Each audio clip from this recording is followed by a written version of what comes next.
Jordan Freeman has a cat question. Jordan says, I know from Still Untitled, our old podcast, that cats are not your preferred pets. As someone who owns several cats, is there anything that would make you reconsider your stance on cats? Sure, my allergies. Cats are amazing. And it's not that cats are not my preferred pets. Well, I mean, look, I grew up with cats. I had cats for most of my life. I have had multiple cats, and cats are fantastic pets. I've really enjoyed my time with cats, and I know many great cats. But when I first moved in with my now wife, and her cat Phil moved in with us, and Phil didn't like me, and Phil would like piss his magic kitty spray inside my suitcase whenever I was leaving town. I'm not kidding, it was that bad. And then Phil ran away. And then like 6 months later, Phil came back, and it turned out Phil just moved several houses down the block. But here's what happened in the interim, is when Phil moved away, it was literally like the first time in decades that I hadn't had regular contact with a cat in some fashion. Because up till then, I'd kind of lived with cats a huge amount of the time. And when Phil ran away, something happened, which was I discovered that I was allergic, and I had never known. I literally thought just having a stuffy nose was part of having a nose. So I did not smell the world very well until I was in my mid-30s. Yeah, it's fascinating. My sense of smell is ludicrously acute now. It's very, very highly refined, which is awesome. But cats are great. Actually, at the con in DC this weekend, Mary Robinette Cowell was there, and Mary brought her famous cat Elsie, and we got to have a little speakeasy hangout with Elsie. I know, I said I'm allergic to cats. What am I doing in a room with a cat? I can be in a room with a cat. I just can't touch cats. Kristen Lemazny, the GM of Tested, has two cats, Dart and Buddy, the Buddy, and they are part of every meeting we have, and I'm here for that. Like, I love cats' assertion that they are important.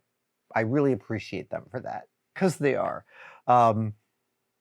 And my dad was super allergic to dogs, but not cats. So I never had dogs growing up. And I did not have a dog until we got Huxley in 2007 or 2006. He passed away in 2020 at the age of 14. Our other dog, Maggie, still going strong. We got her in 2009 at about a year old. Maggie is now 17 and a half years old and bizarrely, amazingly going strong. But I have no, like, in a neutral universe where I didn't have allergies, I would have cats and dogs. That would be a total thing. That wouldn't be a problem for me. I don't think that cats give less love. I mean, look, I love making jokes about cats being dicks, but you know, I think that one of the things about having a pet, I think that one of the most important and amazing things to me about having a pet is that every now and then, or, you know, when it's an old pet and you really know them well, more than every now and then, there are moments when you and your pet are making eye contact and you know exactly what they're thinking and they know exactly what you're thinking. There was this moment of last year when I was trying to get Maggie to come downstairs to go pee on the side of the house. We have a little run on the side of our house where she pees and poops. And Maggie has this thing where there's one part of the house she likes going out to and one she doesn't. And I was standing in this way where she couldn't tell if I was going to make her go out this one or I could go out that one. And so she was like looking at me doing this. And I'm like, oh, you're wondering if I'm going to force you out there. And so I moved to the other side of the hallway and she knew that meant that we were going to the other thing. It feels remarkable when I can have a set of narrative thoughts about an action and a consequence and share that with a non-human being and transmit that information. That's absolutely spectacular to me. And I'm bearing the lead about Mary Robinette's cat Elsie, who uses word buttons and has an incredibly rich linguistic life. And if you think those word button things are malarkey, I want to tell you that they're not.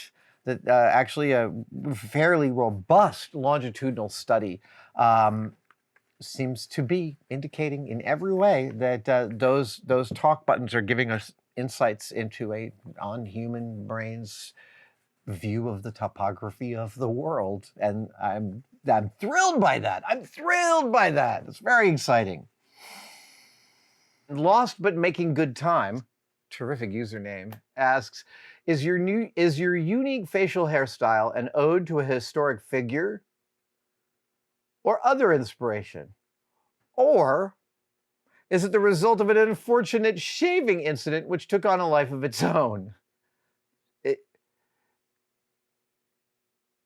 There is no other inspiration for it. I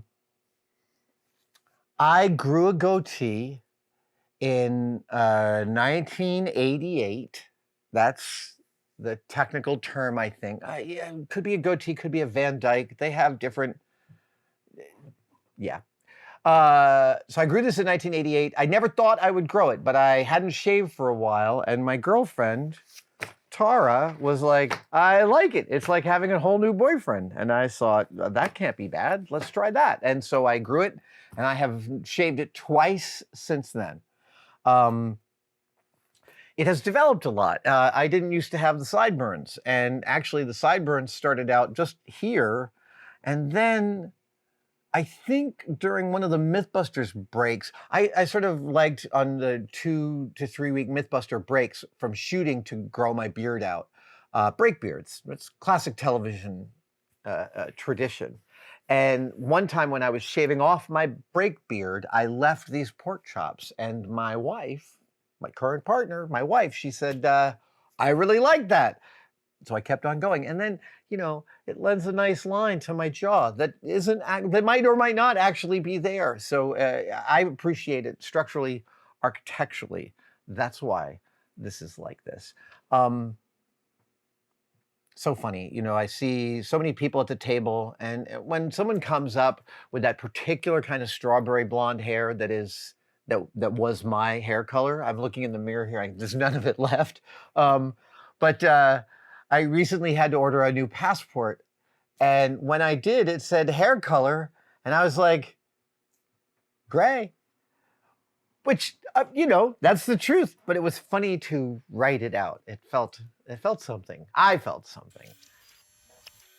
Thank you for watching. I wanted to talk to you about Tested membership. The Tested members are a key community that we find really, really remarkable. That's very separate from Tested and from YouTube. The Tested members, they buy each other memberships during our live streams. So if you're wondering whether to become a member, watch one of our live streams and someone may just give you one. It is hard to overestimate how much the Tested members actually make possible on this channel. They give us a lot of wiggle room. They give us a huge amount of feedback.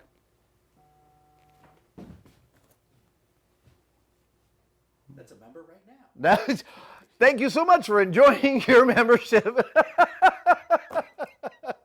Description for everything you need to know. And for all the members out there, thank you, thank you, thank you.